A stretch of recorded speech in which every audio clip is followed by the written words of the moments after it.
Good evening, everyone, and welcome to another episode of the Wandering Scribe Book Impressions episode. Happy Thanksgiving, everyone, and taking a break from the world of dragons and monsters. For this month's book, we turn to more contemporary stories, courtesy of author and fellow Wandering Scribe alumni, Mr. Jesse D. In this book, Whisky Glasses, we will follow the character Abigail Miller, a new librarian who gets her first real job in Cody, Wyoming. The town is small and quaint, and the people are kind and receptive. She finds herself in a few bad luck situations when Jameson Allen, the owner of the Triple Shot Ranch, comes to her rescue. She never realized how much a simple act of kindness could cause her to lose her mind, since he refuses to let her pay him back. The mysterious cattle rancher unintentionally and slowly strolls into her heart, and now she can do little else but imagine his bulging arms wrapped around her, holding her close. So, without further ado, let's dive right in to Whiskey Glasses by Jesse D. Chapter 1. Abigail.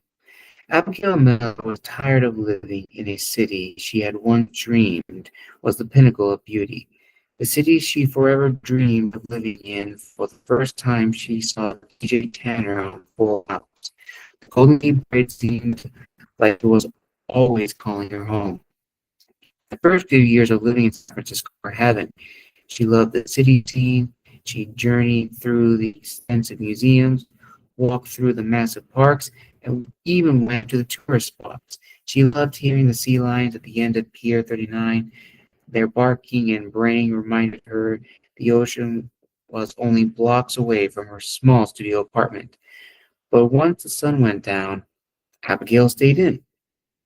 With her massive collection of books, she always had something on her to read. Her mom, last year, had given her a digital reader, and as much as Abigail loved the feel of those pages in her fingers, the smell of binding and paper, she had to admit that the ease of a digital book made getting through books rather faster. She also enjoyed how easy it was to read at night, eat on her lunch break, and even read while cooking. The tablet reader was definitely something she favored. Abigail could never get rid of her personal collection, though. Each story connects her to some random author, some unique story. She valued all the work and love that the author put into these stories. She treasured the world they took her into. Her father, Dr. Stephen Miller, was a psychologist who was murdered when she was only 12 years old. He had taken her to the library every week, and every week Abigail would check out a new book. She read with a deep passion for knowledge, a deep connection to stories, and found love for literature like most girls find in ponies and princesses. Her father was an avid reader. He would share classic stories with her. He introduced her to such works such as Charlotte's Web, Peter Pan, and even from those interactions she wanted more. It wasn't long before they were reading Moby Dick, Grapes of Wrath, and more complex literature, and his love for literature spread through her like wildfire. She absorbed book after book, and the ambiance of the library only came second nature to her. It was when she was in middle school and helping the librarian put books away that Abigail Miller had decided she was going to be a librarian. As Abigail walked across the stage with her diploma in hand, she wished for one thing to be different, for her father to be there with her. Up in the sand, she saw her mother waving and crying. Her mother and her new boyfriend, Luke. Luke was the same age as Abigail, and the idea that her mother would be with someone her own age really made Abigail uncomfortable. Her mother, Diane Miller, had taken on a new role since Abigail left home to finish getting her degree at San Francisco State. Her mother was acting like she was 20 years old. She was out at bars, clubs, and even heard her mother going to a music festival. Abigail would never judge her mother, though, but she didn't have to approve of her rambunctious lifestyle or her much younger gentleman friends. But they, but there they were, clapping and applauding at her graduation. All she really wanted was to have her father there to tell her how proud of her he was. After the graduation, she knew she was going to have to deal with her mother and Luke at the lunch They had arranged. Gammy H would be there, and a few uncles and aunts. Her older sister, Sydney, might arrive, but she was still in her final years of intense internship for her to get her veterinary license. If she made it, she would be surprised. But even if Sydney didn't show, she wouldn't be mad. It would be nice if others showed, but by the end of the night, she wanted one thing and one thing only: to curl up in her hoodie, sit in her favorite chair, make a cup of chamomile tea, and finish reading her latest story. Abigail wasn't antisocial by any account.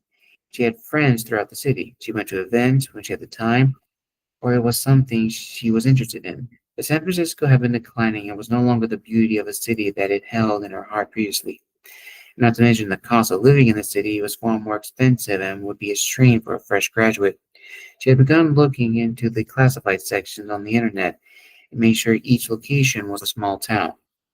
Cody, Wyoming wasn't even at the top of her search list, but the Park County Library in Cody was looking for someone with Abigail's talents and knowledge of books, and they were the only ones who contacted her. After a phone interview, a face to face internet call, and many emails, Abigail found herself packing her home and preparing to drive to Cody, Wyoming. Sydney was less than pleased to hear her little sister would be leaving the area. Although the two rarely got to spend time with one another, lately the thought of Abigail alone in a new place, far from her family, worried Sydney. But Sydney saw how excited Abigail was for the adventure and helped her finish packing. The mother would, their mother would not be there to see Abigail off. She was on a cruise with Luke. With her small SUV packed tight, Abigail left San Francisco over the Bay Bridge and headed east. As she peeked the skyline of the metropolis she had loved for so long fading into the distance, she focused on the road ahead of her. Who knows what could possibly be waiting for her? She was excited for the adventure that presented itself. Chapter 2. Jameson. The band was late for practice, and they were still short of a keyboard player since Reese had left for New York. Jameson Allen sat on his stool in the garage, waiting for one of his band members to join him. He sat and ran through his scales, played a few licks, and lost himself in a Chris Stapleton song. He liked the sound of Chris's voice, how it seemed to penetrate his soul. He found himself listening to more blues and southern rock styles since Reese left. He always knew she would move on to bigger and better things. She was a talented writer. Her voice was like a country version of Jewel. So much depth, so unique. And she could play every instrument Jameson could throw at her. Reese dreamed of her playing arenas, not just bars. And Jameson's band was just a small town bar band, the Buffalo Bills, which were formed back when Jameson and Reese both worked for his grandpa at the ranch. After working the ranch, the two would sit on the patio or out under the stars and play music. He taught him how to play, how to tune, and how to find that deep, rich tone his voice carried.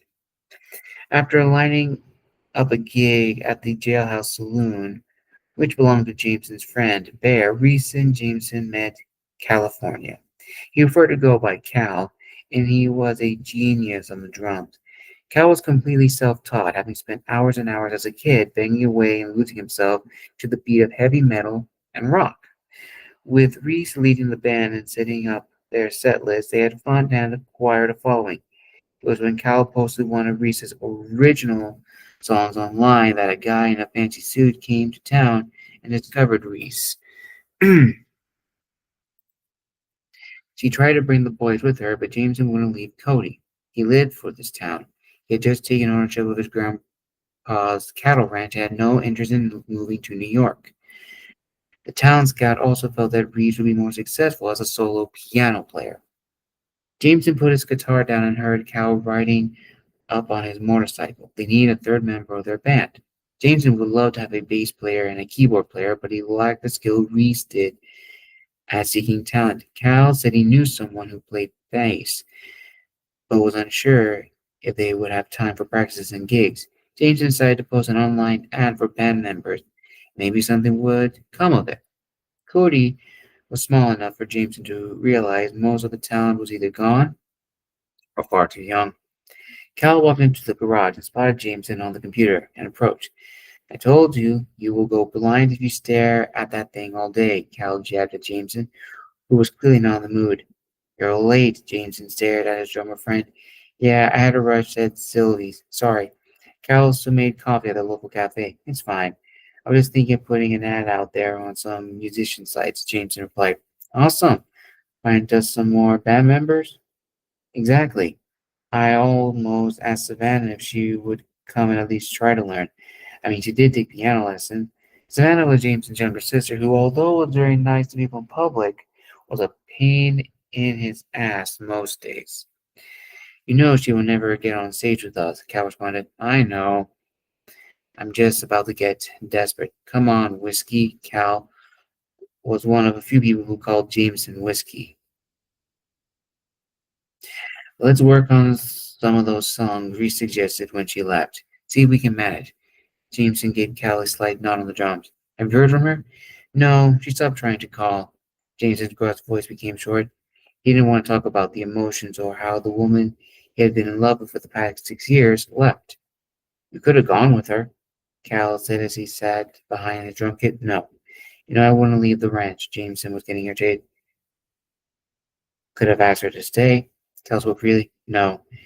Can we please stop talking about Reese and please, for the love of everything, play? Sure thing, Whiskey. What do you want to play? I will always love you, Cal grinned. Funny.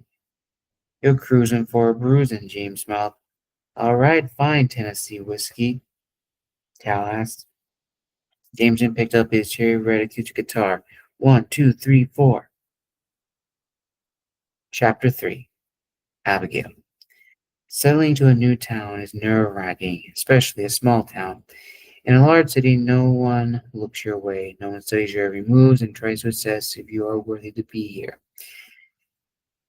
You would be lucky to have someone even look at you in a city, but a small town, everyone is watching. They all want to know about the stranger who was in town, and Abigail felt self-conscious as she unpacked her car. Abigail found a cute two-bedroom house with a nice patio and large backyard. It was updated and furnished, which helped her save a lot of money, as she had lived in dorms and other furnished rentals. She had no furniture, and the others took care of their home, and Abigail was a clean person. She would make sure while renting it, she would keep it as her own. While making trips to the back of her car and bringing in random boxes of clothes and knickknacks, a couple, a few couples walked by, smiled and said good afternoon, and kept on their way. It was so friendly. It was going to take some time getting used for her. As she finished unpacking the car, she proceeded to start getting clothes set in the closet. It wouldn't take her too long to get unpacked, but she was not in the mood to go through her trinkets and treasures. She would do this another day. Abigail wanted to see what kind of food she could find that was more than just drive-through. To her luck, she found a small taco truck, and for some reason, it just looked good. Eating so much food from trucks in San Francisco, it was hard for her to break a habit. Tacos were decent, hard to compete with California tacos, but she was going to be coming back. The town was quaint, it had the charm she was hoping for, and she walked around the town. She found herself looking up, making eye contact with the local residents, as well as smiling.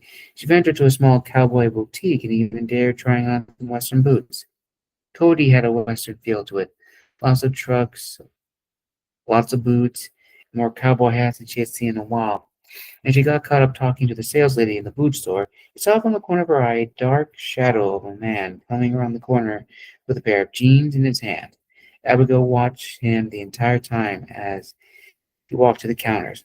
His dusty jeans and boots told her exactly what kind of man he was. His large arms stretched his sleeves to the limit, and a small peak of his arm tattoo piqued her curiosity even more. The girl at the register did little to hide her excitement at his presence. She could hear their conversation, but saw the swoon behind the young girl's eyes. His baseball cap hid his dark eyes, but the cut of his jaw and the fullness of his lips made Abigail forget what she was doing. Before she made a fool of herself any more and started drooling over him, she exited the store, thanking the sales clerk for her time. As she could finally breathe again, she tried to decrease the fog in her head and walked towards her car. From behind her, a voice sent a shock through her spine. It was deep and controlled while also maintaining a calm demeanor. "Excuse me, miss." She didn't dare look back. Living in the city taught her to not look back. Again he called for her. "Miss, you left your bag." She turned to see that tight-fitted T-shirt coming at her. His eyes were warm, a slight smirk upon his face. She had never felt her knees buckle before, and she knew she was just being a silly girl. She was swooning over a cowboy. How many stories had she read about this exact instance? She would not fall for it. And then he smiled at her, and she was done. Time ceased, and he extended her purse to her reach. "Thank you, sir," Abigail responded. "You're most welcome. I don't recall ever seeing you in town, miss," the man stated, almost as if a question. She kept her mouth closed, making sure she didn't say anything revealing about herself. "Miss, are you okay?" he asked her. She stared, stuck in his eyes, those sweet dimples on his tanned face. She snapped back after 2 minutes. "Yes, thank you," he quickly responded. This man had to know the effect he had on women.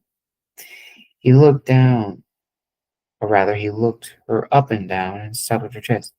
"SFSU," as he read her shirt, blushing and embarrassed, thinking the worst of him. "San Francisco State University," she responded. "New to town or just visiting?" he asked. He sure did ask a lot of questions, but she was happy he was. "Just moved here. Welcome to Cody, miss." He trailed off as if to get her name. "Abigail." She didn't know why she had told him her name. He extended his large hand and reached out to shake his. They were hard-working man's hands. She could feel the calluses of his work. "Jameson Allen. Pleasure to meet you, Abigail." He gave her a cordial greeting. "Have yourself a good day." He let go of her hand, and she missed his touch already. He turned and crossed the street without even looking to see if traffic was coming, and entered the large black truck. On the back of the tailgate was written, "Triple Shot Cattle Ranch," written in bold letters. As he drove past her on his way back to the car, he hauled out to her, "Drive safe, Miss Abigail," and his massive truck disappeared down the street. She wondered how long it would be before she saw him and those eyes again. And with that, we are going to stop here. Now, this is actually a really good book. Jesse has really written something that, again, you probably heard me say this a few times, Hallmarkish, but I mean that in the most truest positive sense. Whisky Glasses definitely gives me that old classic Hallmark vibes of a fish out of water story, because it is a fish out of water. It is Abigail's story of a girl who is moving to a new town. She doesn't know anybody. And honestly, viewers and listeners, it's really easy to read. The chapters are not that long, and it really gets you immersed in the characters. You definitely see that both of them have some baggage that they will have to work at or work through later in the story. But I don't want to spoil too much. So, this book definitely gets a 5 out of 5 on my rating. It is very easy to read. It is an incredible book. Jesse is a talented author. I encourage you all to go and check him out on his website. Buy a copy of Whisky Glasses, which I'll provide the link down below. And make sure to check out his interview, which I'll provide the link for that on here. And with that, viewers and listeners, we conclude this late night recording of the Wandering Scribe Book Impressions episode. I hope you enjoyed, and we will see you all in next month's lineup of episodes. Happy Thanksgiving, everybody, and have a wonderful night. Take care.